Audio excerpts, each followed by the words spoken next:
Welcome to another edition of Mindfit. My name is Robert Aceves, and I'm here with Neil Babins. How you doing, Neil? I'm doing well. How about yourself? I'm doing great. This is actually our first time doing this podcast from far away, so hopefully it works out. I am very happy that a lot of people are now listening to our podcast. Appreciate your time, and really, this is starting to take off. Unfortunately, this whole quarantine thing happened, and so now we are forced to make it from far away. But hopefully, you're doing well. How's everything for you? Oh, actually, quite well so far. I mean, this is the shelter in place podcast, so sound a little bit different. We are a little bit different. We're at home doing this from home. So I'm good. I mean, most of my private practice is online and has been, and now it's 100%, of course. So it's different. I mean, we don't have you know, um, any social distractions like we used to have, and weekend plans are basically the same as your weekday plans. And but I'm hanging in there, and getting a lot of different stories from a lot of different clients. But I'm doing okay. That's great. I'm hanging. Yeah. How about yourself? Same. I mean, I've been doing a lot of sessions online as well, and unfortunately, a lot of my clients don't know how to use the internet, which is Mhm. pretty hard for some of them. Yeah. So I've tried to talk to them on the phone, and just trying to keep them happy as much as I can, and sharing some videos online. And I've also been working on my first on my own YouTube channel. So eventually, I'll be able to share some meditations to people, because a lot of my friends and clients have been asking me. Because right now, a lot of people feel the need to meditate, because there's really not much you can do. Right, right. That's right. It's become very minimalized, and like I've said, people have put themselves on reset and re-examined what they can do for self care, and for like you said, for meditation, and keeping themselves occupied and discovering new things within the old realm. But yeah, it's become a challenge for people, and the new normal, has Yeah. been quite a transition for some people. But for some people, for the positive. But like you said, like your clients that you're talking about, feel more disconnected if they don't have use of the internet, or know how to use the internet. It varies. It varies greatly from across different populations, I suppose. But Yep. yeah. Yeah. Yeah. So today we're going to be talking about coping mechanisms. I feel Hmm. like this is a very important topic right now for people, because a lot of people are really suffering, and then other people are actually having a good time. So, what makes the difference between that? And we're going to talk about the two different types of coping mechanisms that we have. We could do problem focused coping skills that we can learn, and there's also the emotional focused coping skills that can help you with having healthy feelings, healthy emotions. And I feel like a lot of people can benefit from this right now. So but first, I'd like to know, how's your experience with your clients? Like, what are you are seeing with people going through right now? Well, I'm seeing probably like three different major groups. The first group is the group that is pretty stressed out by what's going on. Their problems that they had prior are becoming accentuated and amplified. Hmm. Uh, if they had anxiety before, they have more anxiety now because of financial issues, occupational issues, family issues, people that they can't see. Right. Uh, people who are elderly or perhaps sick in different parts of the country or different parts of the world that they can't access, either maybe even through FaceTime or Skype, or Zoom or something like that. But so they're worried about their business, they're worried about their children's education, they're worried about their safety. If they have older people at home, so there's that group, and that tends actually to be a smaller group. There's a larger group I'm finding with my clients that have actually reevaluated, whether they know it or not. They've reevaluated their values, and because they become so condensed and minimalized in their lives, and all the major distractions, the positive, healthy distractions that are now gone, such as just getting out there on the weekends, going hiking, going on a camping trip, visiting family, all that's been eliminated. They've reassessed who they are at the very base of who they are. And at home, they might do things that they've always wanted to do, and recognizing things about themselves that they've always, that they've either left by the wayside or swept under the rug for many, many months. And they're like, wow, I've always wanted to do something like this. And they're enjoying the peace. They're enjoying the fact that they don't have the pressure to Right. go out and, and get dressed in the morning. A lot of memes are going around about, here's my checklist for the quarantine. Did I brush my change my pajamas today? But I have that this large group of people who are actually enjoying that aspect of it to some degree. You know what I'm saying? They're not enjoying what's going on in the world, but they're enjoying the fact that they're able to put themselves on reset, rejuvenate, and find out from the very base who they actually are, what's important to them, who's important to them. And they're reaching out to people they've never reached out to in a very long time, and reforming certain connections with people, even people who are just like minor acquaintances or people they're reaching out to. And it's coming from the heart. It's coming from not a place of obligation or a place of stress. Or I should do this. It's coming from I could do this and maybe I ought to because I really want to. Right. And so, yeah. And then there's another group of people who are just sort of a very rare, very small group as well, sort of jumping up and down, just waiting for things to lift. Like, okay, when can I go again? They're sort of pacing their house, just like sort of waiting for the movie theater to open up so they can go see the latest Disney Pixar or something like that. I don't even know if it's been released. And of course, there's also a group of people that are close to my heart. The people who are left to go to the Disney theme parks, which have been closed and probably will be, from what I've heard, till August. And they're sort of, sending sentimental messages to one another and, sort of waiting for some things to go back to relative normal. So those are the three groups that I'm exposed to. How about yourself? What do you notice in your clients? Well, I have, again, just like you, a diverse group of people, but I guess the all the stuff you said, resonates with a lot of the clients that I've had. But a lot of also other people that I deal with that, for example, have there are illegal immigrants that don't have, I guess that's not the right term, but people who are undocumented here in this country. They're really suffering, struggling with money because, a lot of my clients said what they did is work at restaurants and, the service industry and they're used to having that income of tips and all those different things, and now they have nothing, and they can't get a job at Amazon or these big companies because they don't have papers, and so they're struggling, and they're not, they didn't get the stimulus from the government like a lot of people did, and so they're worried about the future. They don't know what's going to happen because if restaurants open, I don't think it's going to be the same as it was before. So they're struggling in multiple ways. Also, I feel like this is also making people exercise more. I don't know if you've noticed, but I go out and I run a lot, and there's been a lot more people walking the streets, and I feel like it's also bringing some good parts of humanity. Some people are becoming more nicer to each other. I've seen, as I walk around my neighborhood, there's people who post signs outside their windows, that things are going to get better, or they wish you the best, and I don't know. There's something about this that is good. But then there's also, there's the people that are struggling emotionally and they don't know how to show it, and then some people who are also angry because they feel like the government's lying to us, and they feel like there's all this, I don't know if you want to call it uh, conspiracy theories about the world, but either way, like it is what it is, and I feel like coping mechanisms are important, and I feel like we all do it a different way. Some people are starting to read more. Some people are starting to become writers.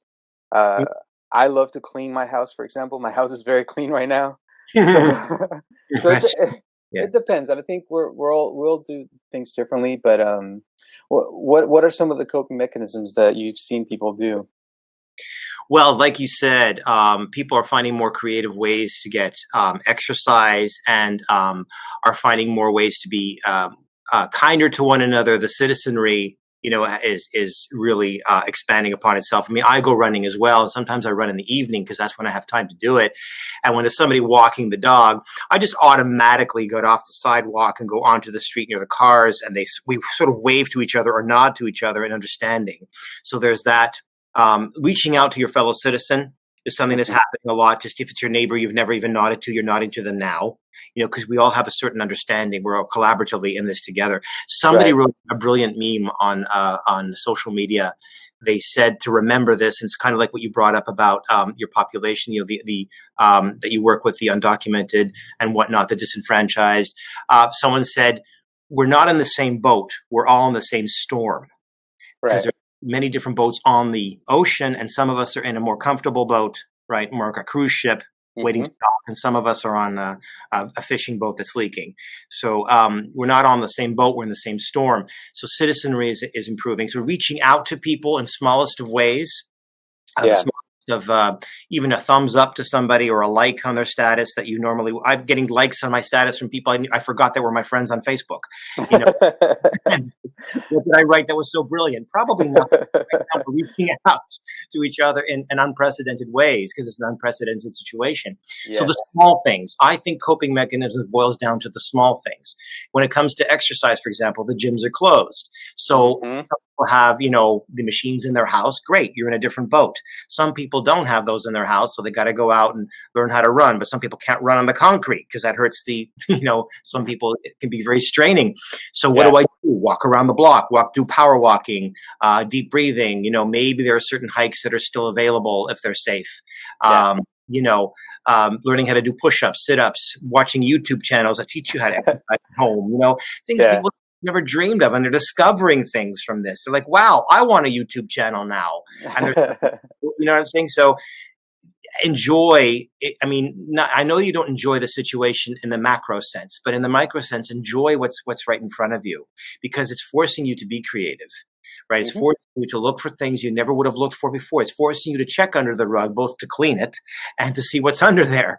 you know Yeah. um I've always wanted to finish decorating my house, but due to time and other things going on in my life, I just never focused on it. Now I see nothing but my house. I'm like, okay, so I ordered some paint, and I'm going to do it. Hmm. I actually enjoy that. And I would say this: do something that you enjoy doing. Be kind to yourself. It's not a time to say, I should fix up the garage because I've got time to do it. I should go through my files because I've got time to do it. That's adding stress to yourself and also shaming yourself and just adding to the negative connotation of what's going on around you. I'd say do what you lights you up, what you actually enjoy doing that you've always wanted to do. Well, I've always wanted to, put down pine wood floors or something like that. Well, then go ahead. I'm saying, if you really want to do that. I've always wanted to, fix the drapes or learn. I have a friend who does a lot of like knitting and stuff like that. Now they're doing it 3 times as much. I've always wanted to knit an entire coat or whatever it may be. Just finding the micro things that you enjoy doing on the smaller level. And now there's an excuse to binge watch TV, right? Show you Exactly. want to go ahead. You know what I'm saying? And I Yeah. tell people also, don't worry about vices. I mean, there's another funny meme that goes around. Someone's laying on the couch and it says, before the quarantine, you'd be a lazy bum. And now you're being a responsible citizen, you know? And exactly. So that's something that where you could, when the paradigm shifts, so can you. And I think that's where coping really comes from at a time like this. That Yeah. makes, yeah. Yeah. So healthy emotional focused coping is something where, if you're feeling lonely, you're feeling nervous, sad, angry, or stressed from all this stuff, you want to look for something that helps you to deal with these feelings in a healthy way. So part of it, is learning the strategies. Some of them you already know. It's just, applying them into your life and doing them that actually can help you change your life. We already talked about exercise, writing, drawing, listening to music. There's so many different things, like as simple as taking a bath. The point is that it has to be something that makes you feel good afterwards. You can play with your pet if you have a dog or a cat. Instead spend time in nature. I know there's some places we can go. I know it's probably not uh, the safest thing right now, but there are some places where you can be alone. I've seen some people do hikes that are pretty lonely, which is good. Mhm. Again, just be cautious. Clean your house. You can read books, do meditation, yoga.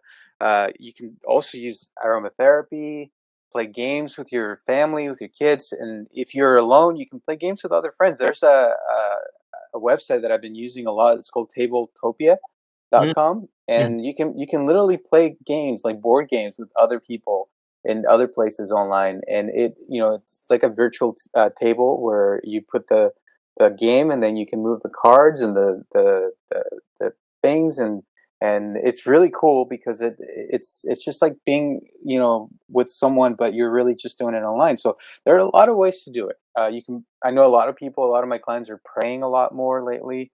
Mhm. A lot of people are learning new ways of doing things, a new skill. Like you can take a course on Udemy or any other of those platforms that you can do something to learn. Work on your garden if you have a garden. You can also reframe your way of thinking just to about a certain problem, and like you said, take this as a situation to learn, to take advantage of the situation to in a good way instead of complaining about it. Um, you can drink tea if you love tea. Uh, uh, Even use a squeeze stress ball, or there's so many different things you can do. Watch funny movies. I personally didn't think I was going to get tired of watching movies on Netflix right now, but I have, and I started doing other stuff. I started watching, like you said, videos on YouTube on certain programs. I started programming and learning things to improve myself. So Yeah. there's always something you can do. Even as simple as just going for a walk. Those things can really help you to cope with things in a healthy way. This is more for the emotional part of it, and then there's also the healthy problem focus coping skills. So I don't know if you want to talk about the difference between the two. Between emotional and what was he? The problem focused. Okay, well, focusing on the problem is probably going to cause a lot of stress and anxiety right now because the problem is unprecedented, it's uncertain, we also don't know all the facts, we don't know when the lockdown is going to be lifted, it's not up to us, to a very great degree. And if you focus on a problem that could, I mean, it depends on you, but that could add it within your house, I'm saying that could add stress to you by adding a should to it, adding an obligation to it. And I just want to caution people about running out of that kind of energy, because there isn't social distractions out there like there were before to put yourself on recharge. So if you did all your hard work during the week, all the things you should do, all focusing on problems at work, et cetera, but you had the weekend to unwind, you can go out with friends, you can do whatever you wanted to do. Now you're limited to that. So to be careful that if you focus too much on the problem, it becomes saturated, and so do you.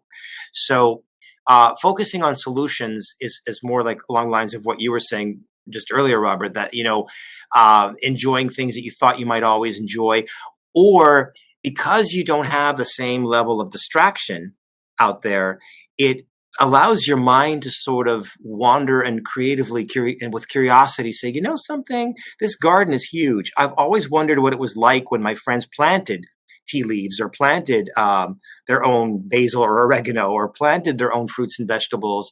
And because I've always, like if you always enjoyed cooking, well, you would just go to the market and pick up your produce. Some people always grew in their garden, but I'm just giving an example.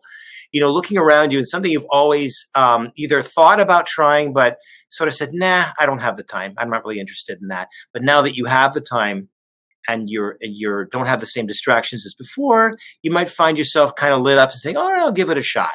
And you give it a shot, and boom, you love it. So Hmm. I think that's more in the realm of emotional and solution focused coping, as opposed to what is the problem I've always wanted to fix in my life. maybe now's the time to fix it. That depends. I would focus on what you can control more and what actually lights you up and really enriches you.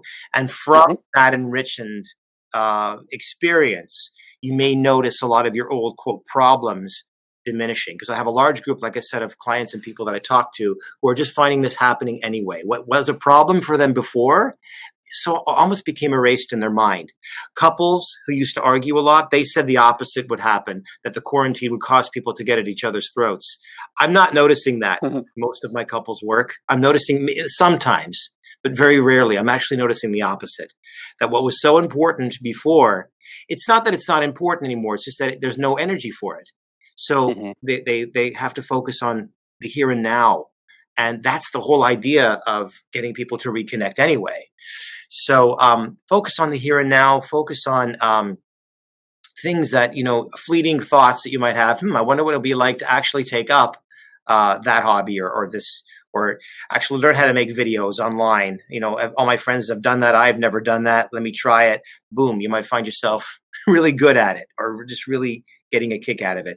So focus on solutions, solutions to problems you never even had, if that makes Hmm. sense. You don't have to look at a problem you currently had or have had in the past. Solutions to problems you never actually had is because I tell people this often. I say, you may have a lot of time on your hands, but your plates are full because of what's going on in an unprecedented way. If we look outside the window, it's beautiful out, but what's going on in the world, it's not so beautiful, you know. Hmm. So our plates are full, and even though we have a lot of time on our hands, so if your plate was full, you wouldn't go toward a problem because that would just crack the plate. You want to go towards something where, okay, how could I enlighten myself? How could I enrich myself? How could I expand myself?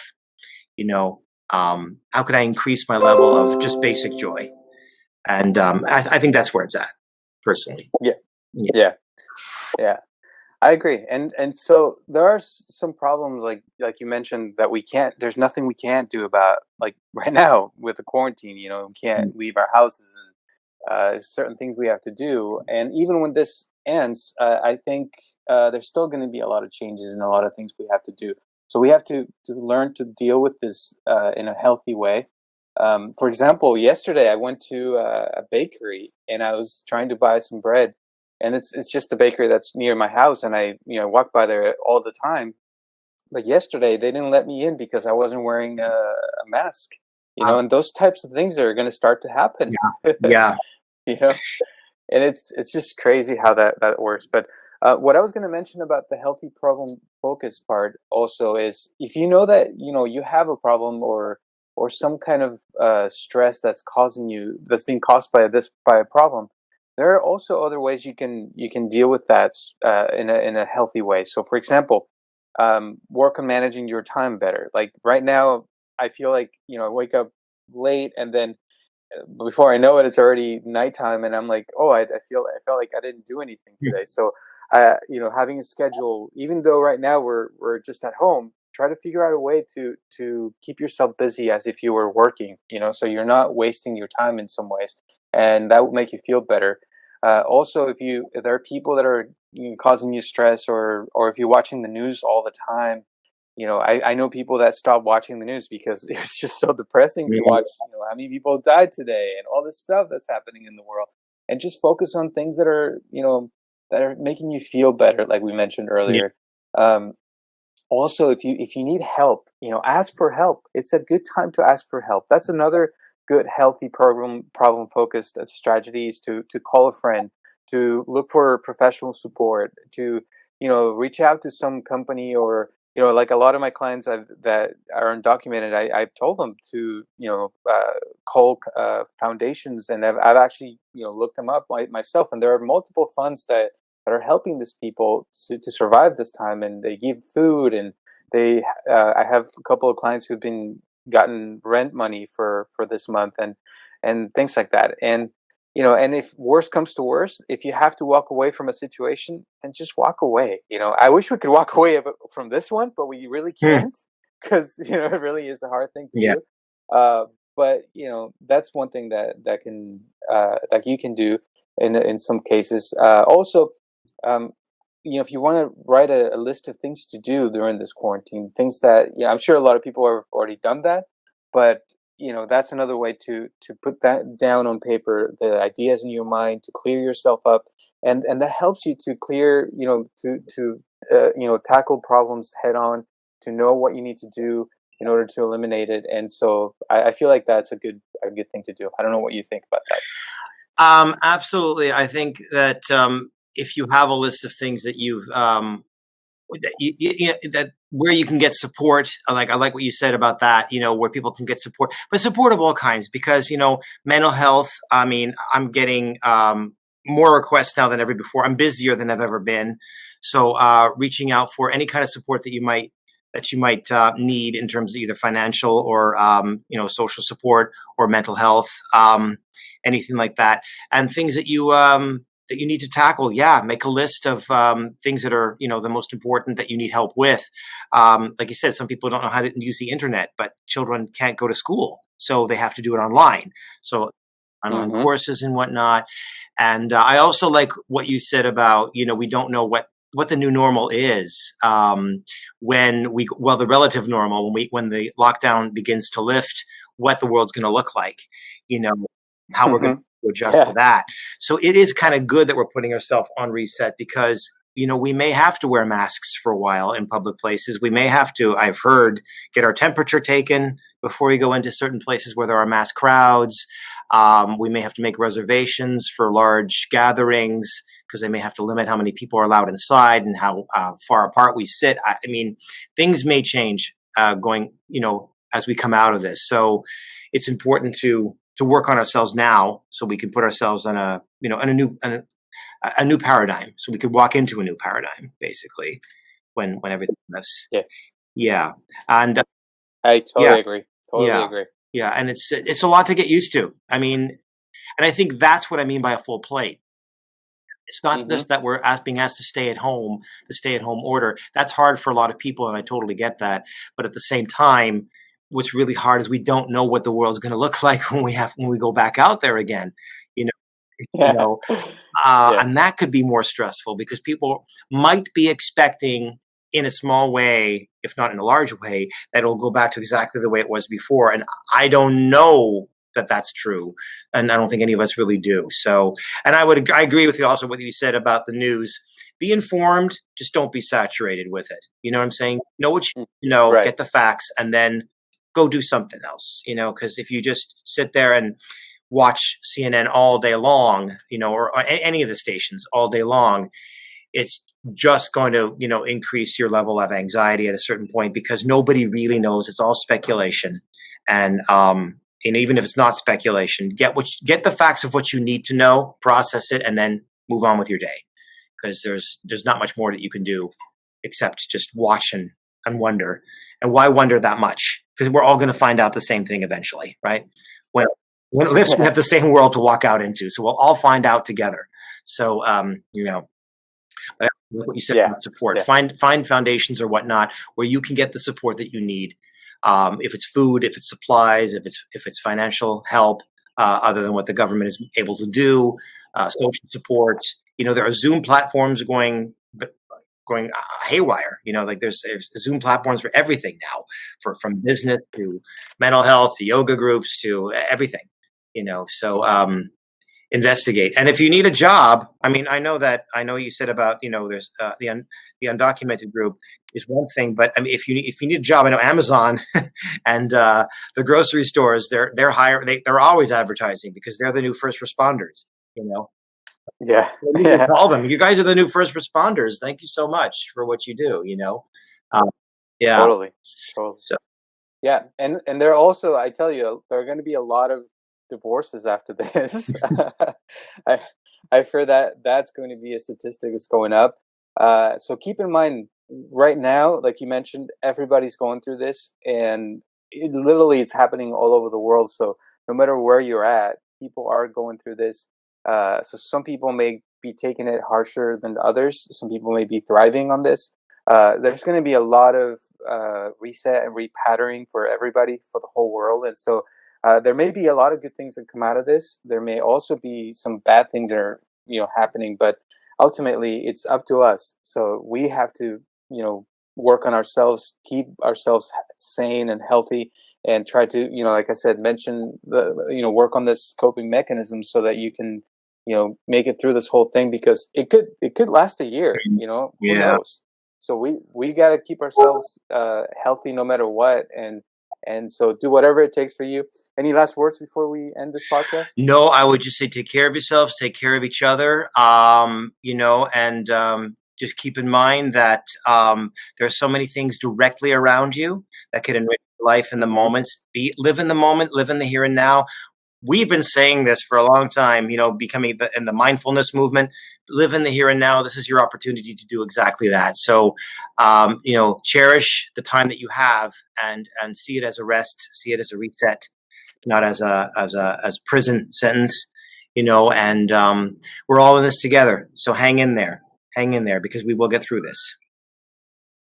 That's Yeah. correct.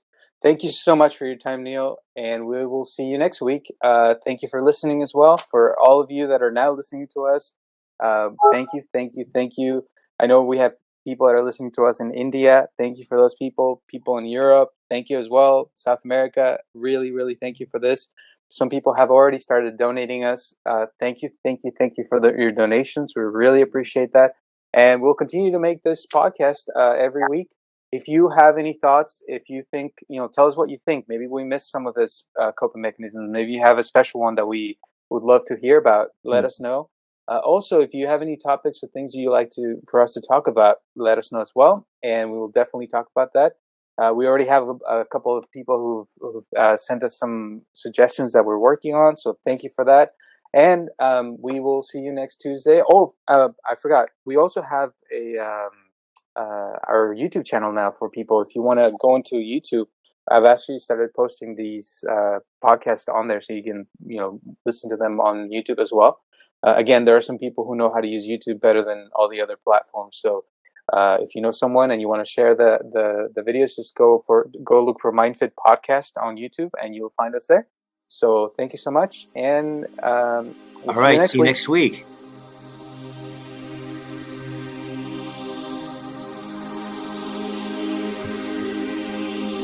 This podcast is brought to you by MindFit. Please help us to share this podcast with your friends and family to grow this community.